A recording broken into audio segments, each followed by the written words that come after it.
कि जीवन जो है गदगद हो जाता है। वाणी के सुन करके, सत्संग में बैठ करके, महापुरुषों की वाणी को सुन करके हमारे जीवन में जो है गदगद भाव जो है पैदा हो जाता है।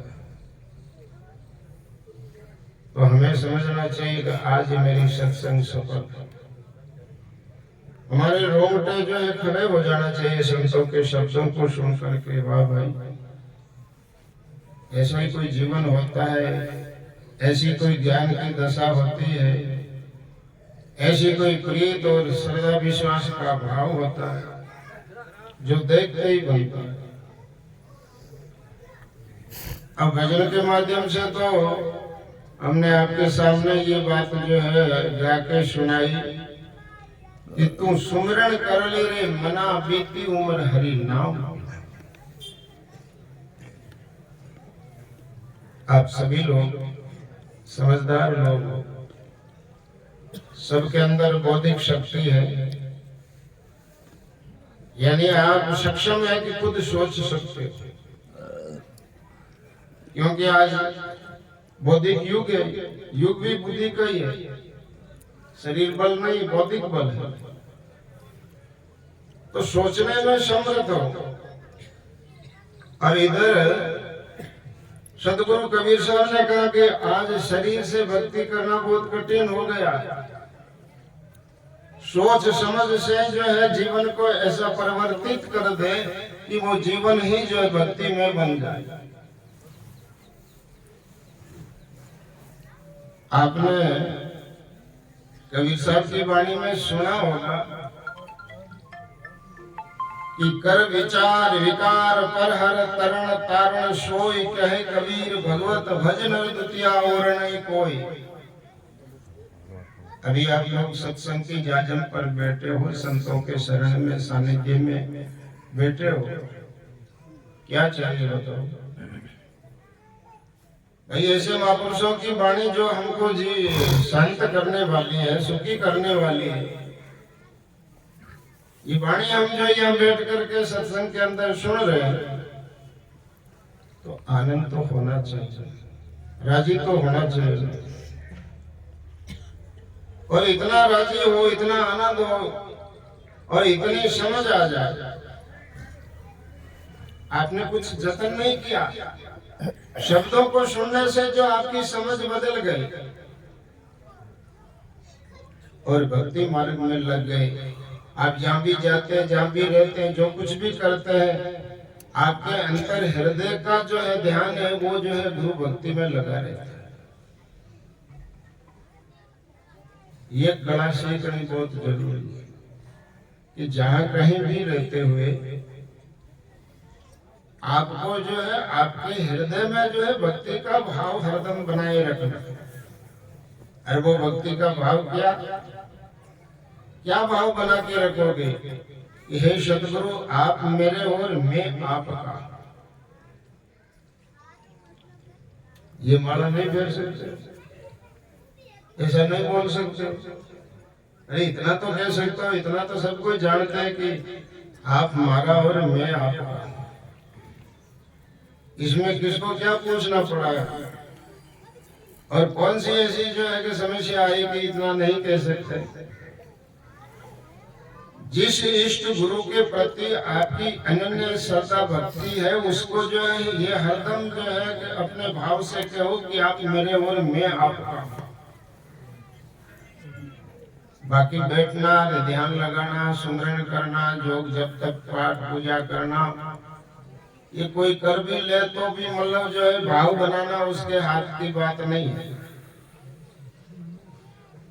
भाई ऐसा सब कुछ कर भी लेता है, लेकिन भाव कहाँ से लाए? बात तो भाव की है ना। तो भाव के साथ में जो है आप अपने जीवन में जो है कि वैचारिक साधना करो। पहले लोग क्या करते थे? शारीरिक साधना करते थे, शरीर से बैठते थे और इतने मजबूत बैठते थे कि रात रात भर 24 घंटे ही जो है आसन में जो है खोलते। तो वो तो शरीर की बात थी, लेकिन अब शरीर से आदमी बैठ नहीं सकता है, इसलिए विचार से बैठो। विचार तो सोते सोते भी अच्छा कर सकते हो ना, चलते चलते भी कर सकते हो ना, कोई काम करते करते भी जो है कि विचार तो कर सकते हो ना। तो सत्संग में बैठे बैठे तो विचार करो। दूसरी जगह बैठे बैठे जो है काम करते करते कोई बात याद आ जाती है तो काम छोड़ करके उस बात को जो है सोचते हो कि नहीं। तो यहाँ जो है कि आपको निमंत्रण दे करके बुलाया है, बैठाया है आदर के साथ में, सम्मान के साथ में। और किस काम के लिए बैठाया है कि आप अपने इष्ट गुरु को याद करो, उनसे रिश्ता नाता जोड़ने के लिए, आपको बातें करने के लिए नहीं बुलाया है। न हमको बुलाया न आपको बुलाया है। हम लोगों को बुलाया कि इनको जो है महापुरुषों के वाणी वचन सुना करके जो है उससे जोड़ो, शब्दों से जोड़ने के लिए जो है संतों को बुलाया। कि संत लोग आकर के जो है कि वाणी उच्चारण करेंगे तो उनकी श्रद्धा, सुनने वालों की श्रद्धा बढ़ेगी, विश्वास बढ़ेगा और भक्ति मार्ग में जो है कि उनकी रुचि बढ़ेगी, तो वो जो है इस कार्य को करने में समर्थ होंगे। तो भाई हम जिस काम के लिए यहाँ बैठे हैं, घंटा 2 घंटा जो है समय हमने जो है लिया है, और वो समय हम हमारे लिए है, किसी और के लिए नहीं है।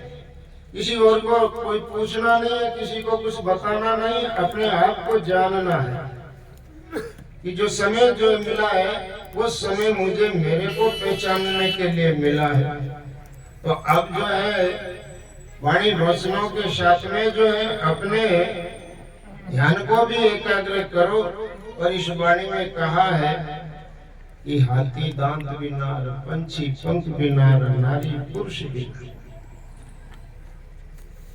हाथी तो सब लोगों ने नहीं देखा होगा, अगर देखा है तो भी वही कोई बात नहीं। हाथी के जो 2 दांत है जिसके बीच में सूंड है, अरे वो हाथी के दांत मतलब जो बहुत लंबे लंबे जो निकले हुए, वो दांत खाली दिखने के हैं। और उस दोनों दांतों का एक ही काम है कि उस सूंड का बैलेंस रखना। अगर वो जो है दांत नहीं हो तो हाथी की सूंड का कोई बैलेंस नहीं, फिर वो काम ही नहीं करेगा। तो इसी प्रकार से जो है ये तो एक दृष्टांत दिया है और हम लोगों को जो है सावचेत किया है कि आपके जीवन में कर्म प्रधान जीवन है। हर आदमी का जीवन कर्म प्रधान है। अब कर्म भी कई प्रकार का है, भूत भविष्य वर्तमान में जो है कि आप क्या सोच रहे हो, या जो शुभ अशुभ क्या जो है सोच रहे हो। कर्मों की गति अपरंपार है। कर्म की लीला के कारण से सब जीव जो है यहाँ जो हमको जो कुछ भी दिखाई दे रहा है वो सब कर्म। अच्छे कर्म है वो भी दिखाई दे रहे हैं, बुरे कर्म है वो भी दिखाई दे रहे हैं। और जब कहीं भी जब कभी भी किसी के जीवन में देख लो दुखी होगा तो कहेंगे कहीं कराएगा तो कर्म मेरा, और सुखी होगा तो कहेंगे वो कर्म हकरा करे जन सुखी है। तो अब किसी ने अपने ऊपर तो नहीं लिया ना, बात तो उसके ऊपर ही आई ना। सुखी है तो उसके कारण से है, दुखी है तो उसके कारण से। तो भाई जीवन है, इस जीवन को बैलेंस में रखो। बैलेंस का मतलब आदमी अपने जीवन में जो है कर्म करता है, कर्मों से पाप भी होता है और पुण्य भी होता है। आप जो भी काम करते हो उससे पाप और पुण्य दोनों होता है। तो आपको जो है कि पाप का ज्यादा प्रभाव रखना है कि पुण्य का रखना है। हर आदमी चाहता है कि मेरा पाप नहीं होना चाहिए, अगर पाप हो गया तो मिटाने का प्रयास करता है, और पुण्य जितना हो सके उतना बढ़ाना चाहता है। लेकिन एक बात जो है जरूर समझनी है, इस सत्संग में बैठ करके महापुरुषों के शब्दों को सुनते हो, ये पुण्य नहीं महापुण्य है। ये केवल पुण्य नहीं है, शब्दों को सुन रहे हो ये पुण्य नहीं महापुण्य हो रहा है। सब पुण्यों का पुण्य है, महापुण्य के ऊपर कोई दूसरा पुण्य नहीं। तो कितनी मोटी बात है कि हम बैठ करके जो है कि माँ पुण्य कमा रहे हैं। अब अगर मतलब जो है कि इतना जो है होते हुए भी जो है कि माँ पुण्य कोई यहाँ बैठ करके नहीं कमा रहा है, तो सत्संग से नहीं सुधरा ताका बड़ा अभाग, और कुसंग में नहीं बिगड़ा भाई ताका मोटा भाग। सत्संग में बैठ करके विचार नहीं किया अपने बारे में कि ये मेरा जीव किस जंजाल में जो है उलझा हुआ है, किस को अपना मान करके भूला हुआ है, और ये जीव इस प्रकार से कब से जो है भटकता डोलता हुआ आया है। ये प्रश्न हमको हमारे जो है कल्याण के लिए सत्संग में बैठ करके जो है कि सोचना है। तो ये सोच आपकी जो है अच्छी बन जाएगी तो